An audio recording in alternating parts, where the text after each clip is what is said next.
நாம் எப்போவுமே இந்த உலகத்தை வெளியிலிருந்து தான் பார்த்துக்கிட்டு இருக்கோம். நமக்குள்ளே என்ன இருக்குது அப்படிங்கிற விஷயத்தை நம்ம கவனிக்கிறதை விட்டுட்டு எப்போவுமே வெளியில் நடக்கிற அந்த சூழ்நிலைகள், வெளியில் நடக்கிற அந்த செயல்களை தான் நம்ம அதிகமாக கவனிச்சிக்கிட்டு இருக்கோம். இப்படி கவனிக்கிறதுனால நமக்குள்ளே என்ன இருக்குது அப்படிங்கிறத நம்ம சரியாக கவனிக்கிறதே இல்லை. நம்மளுடைய உண்மையான பொட்டன்ஷியல் என்ன அப்படிங்கிறது நமக்கு தெரியாமலே போயிடுது. இதை உணர்த்துறதுக்காக ஒரு சின்ன ஜென் கதை ஒன்று பார்ப்போம். முன்னொரு காலத்தில் ஒரு மலை உச்சியில் ஒரு ஜென் ஆசிரமம் ஒன்று இருந்துச்சு. அந்த ஜென் ஆசிரமத்தில் நிறைய துறவிகள் இருந்தாங்க. ஒரு முறை அந்த ஜென் ஆசிரமத்துக்கு ஒரு அழைப்பு ஒன்று வருது. அது என்னன்னா, அந்த சிட்டியில் இருக்கிற ஒரு இடத்துல அந்த ஜென் மாஸ்டரை வந்து பேசுகிறதுக்காக அழைப்பு கொடுத்துருக்காங்க. இந்த ஜென் மாஸ்டருமே சரி நான் வரேன் அப்படின்னு சொல்லிட்டு ஒத்துக்கிட்டாரு. இப்போ என்னென்னா, அவங்க சொன்ன அந்த நாள் வந்துடுச்சு. இவரை அழைச்சிட்டு போகிறதுக்காக அவங்க ஒரு கார் அனுப்பி விட்டுருக்காங்க. இப்போ இவர் மட்டும் போல் இவர் கூட ஒரு சீடரையுமே கூட்டிக்கிட்டு அங்கேருந்து கிளம்பி போகிறாங்க. அந்த கார் பார்த்திங்கன்னா அவ்வளோ லக்ஸரியாக இருக்குது. அந்த காரோட பின் சீட்டில் ரொம்ப கம்ஃபர்டபுளாக அவங்க 2 பேரும் உட்கார வச்சு கூட்டிகிட்டு போகிறாங்க. அந்த மலையிலிருந்து அந்த கார் இறங்கும்போது பார்த்திங்கன்னா அங்கே இருக்கிற அந்த இயற்கையாகட்டும் அவ்வளோ அழகாக இருக்குது.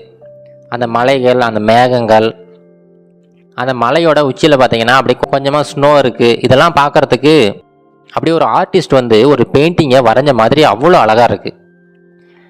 இது எல்லாத்தையுமே அந்த சீடர் வந்து ரொம்ப ரசித்து பார்த்துக்கிட்டு வராரு. அவர் இந்த மாஸ்டரை கூப்பிட்டு, ஐயா நீங்கள் இந்த மலைகள்லாம் கொஞ்சம் பாருங்களேன், எவ்வளோ அழகாக இருக்குது, இந்த இயற்கை பார்த்திங்கன்னா அவ்வளோ அழகாக இருக்குது அப்படின்னு சொல்லிக்கிட்டு வராரு. அதுக்கு மாஸ்டர் வந்து, பேசாதப்பா கொஞ்சம் அமைதியாக இரு, நான் வந்து இந்த மியூசிக்கை லிசன் பண்ணிக்கிட்டு இருக்கேன் அப்படின்னு சொல்கிறாரு. அந்த சீடர் யோசிச்சு பார்க்குறாரு. என்னென்னா அவருக்கு எந்த ஒரு மியூசிக்குமே கேட்கல. சரி, ஒருவேளை இவர் வந்து அந்த காற்றோட சத்தம் இருக்குது பார்த்தீங்களா, அந்த காரோட ஜன்னல் வெளியே அந்த காற்று நுழையிறது ஒரு மாதிரி சத்தம் கேட்கும்ல, அந்த சத்தத்தை வந்து இவர் மியூசிக் சொல்கிறாரு போல். அந்த மேகங்கள்லாம் வந்து அந்த பக்கம் போகிறது, அந்த மலையில் மோதுறது, இந்த சத்தங்கள் எல்லாத்தையுமே இவர் வந்து மியூசிக்காக எடுத்துக்கிட்டு கேட்டுக்கிட்டு இருக்காருன்னு நினைக்கிறேன். அதை தான் அப்படி சொல்கிறாரு அப்படின்னு சொல்லிட்டு அந்த சீடரே வந்து அச்சீவ் பண்ணிக்கிட்டு அமைதியாகிடுறாரு. இப்போது ரொம்ப தூரம் அவங்க ட்ராவல் பண்ணி அவங்க சிட்டியை நெருங்கிட்டாங்க. சிட்டிக்குள்ளே நெருங்கும்போது பார்த்திங்கன்னா அந்த இடத்துல அந்த சூழ்நிலை டோட்டலாக மாறிடுது. அந்த மாதிரி ஒரு இயற்கையான ஒரு அழகான சூழ்நிலையிலேருந்து இங்கே வந்தவங்களுக்கு இது ரொம்ப புதுசாக இருக்குது. சீடர் பார்த்திங்கன்னா இந்த விஷயங்கள்லாம் கேட்டுட்டு ரொம்ப சோகமாயிட்டார். என்னது இது இவ்வளோ இறைச்சலாக இருக்குது அப்படின்னு சொல்லிட்டு மறுபடியும் அந்த மாஸ்டரை கூப்பிட்டு, ஐயா என்னது இது, இந்த இடம் இவ்வளோ இறைச்சலாக இருக்கே அப்படின்னு சொல்ல வராரு. அதுக்கு மறுபடியும் மாஸ்டர் என்ன சொல்கிறாருன்னா, கொஞ்சம் அமைதியாக இருப்பா, நான் அந்த மியூசிக் கேட்டுக்கிட்டு இருக்கேன்ல அப்படின்னு மறுபடியும் சொல்கிறாரு. இது வந்து சீடருக்கு கொஞ்சம் கூட புரியலை. முன்னாடியாவது இந்த மலைகள் நடுவில் வந்துக்கிட்டு இருந்தோம், அந்த இயற்கையோட சத்தம் வந்து ஒரு இசை மாதிரி இவர் கேட்டுக்கிட்டு இருந்திருக்கோம். ஆனால் இப்போது ரொம்ப இறைச்சல் தான் கேட்குது, எங்கே பார்த்தாலும் வாகனங்களோட சத்தம் தான் கேட்டுக்கிட்டு இருக்கு. இதை எப்படி இவர் மியூசிக்னு சொல்கிறாரு, எனக்கு ஒன்றுமே புரியலையே அப்படின்னு சொல்லிட்டு சரி கேட்டுருவோம் அவர்கிட்டே அப்படி முடிவு பண்ணிட்டாரு. அவர்கிட்ட, ஐயா நீங்கள் சொல்கிறது எனக்கு சுத்தமாக புரியலை, எனக்கு எந்த ஒரு மியூசிக்குமே கேட்கலையே, முன்னாடியாவது அந்த இயற்கையோட சத்தம் கேட்டுக்கிட்டு இருந்துச்சு, ஆனால் இப்போது வெறும் இறைச்சல் தான் கேட்டுக்கிட்டு இருக்கு, இதை எப்படி நீங்கள் மியூசிக்னு சொல்கிறீங்க, எனக்கு ஒன்றும் புரியலைங்க ஐயா அப்படின்னு சொல்லிட்டு அந்த சீடர் சொல்கிறாரு. அதுக்கு அந்த குரு என்ன சொல்கிறாருன்னா, நீ முதல்ல அந்த விண்டோ கிளாஸை க்ளோஸ் பண்ணுப்பா அப்படின்னு சொல்கிறாரு. அவர் சொன்ன உடனே அந்த சீடருமே அந்த விண்டோ கிளாஸை கொஞ்சம் கொஞ்சமாக மேலே ஏற்றி விடுறாரு. இப்போ பார்த்தீங்கன்னா அந்த காருக்குள்ளார ஒரு மைல்டாக ஒரு புல்லாங்குழல் இசை கேட்டுக்கிட்டே இருக்குது. இவ்வளோ நேரமாக அவங்க ரொம்ப தூரம் ட்ராவல் பண்ணிக்கிட்டு வராங்க, ரொம்ப மணி நேரங்களாக ட்ராவல் பண்ணிக்கிட்டு இருக்காங்க.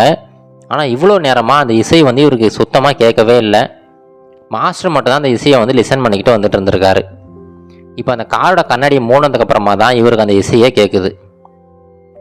இப்போ அந்த சீடர் சொல்கிறாரு, ஐயா நானும் உங்கள் கூட தான் இவ்வளோ நேரம் வந்துக்கிட்டு இருந்தேன், ஆனால் எனக்கு இந்த இசையோட சத்தம் கொஞ்சம் கூட கேட்கவே இல்லைங்களே, உங்களுக்கு மட்டும் எப்படி கேட்டுச்சு அப்படின்னு கேட்குறாரு. அதுக்கு அந்த குரு சொல்கிறாரு, அது ஒன்றும் இல்லைப்பா, நீ வந்து இந்த உலகத்தை வெளியிலிருந்து உள்ளே பார்க்க ஆரம்பிச்சிட்ட. அதாவது வெளியில் இருக்க எல்லாத்தையுமே நீ முதல்ல பார்த்துக்கிட்டு இருந்த, அதனால் நீ உள்ளே இருக்கிறத நீ சரியாக கவனிக்கலை. ஆனால் நான் அப்படி இல்லை, நான் எப்போவுமே உள்ளே இருந்து தான் வெளியில் பார்ப்பேன். அதனால தான் நான் முதல்ல காருக்குள்ளே இருக்கிறதெல்லாம் சரியாக கவனிக்க ஆரம்பித்தேன். என்னுடைய கவனிப்பின் காரணமாக தான் அந்த இசை வந்து எனக்கு சரியாக கேட்டுச்சு. இது ஒரு பாடமாக எடுத்துக்க. நீ உனக்குள்ளார ஃபஸ்ட்டு எல்லாமே தேடி உனக்குள்ளே இருக்கிற அந்த திறமை என்ன அப்படிங்கிறத முதல்ல கண்டுபிடி. அப்படி உனக்குள்ளே இருந்து நீ உலகத்தை பார்க்க ஆரம்பிச்சின்னா எல்லாமே சரியாயிடும், உன்னுடைய உண்மையான பொட்டன்ஷியலுமே வெளியில் வரும் அப்படின்னு சொல்லிட்டு இந்த சின்ன பயணத்தில் அவருக்கு ஒரு பெரிய வாழ்க்கை பாடத்தை கற்றுக் கொடுத்துட்றாரு.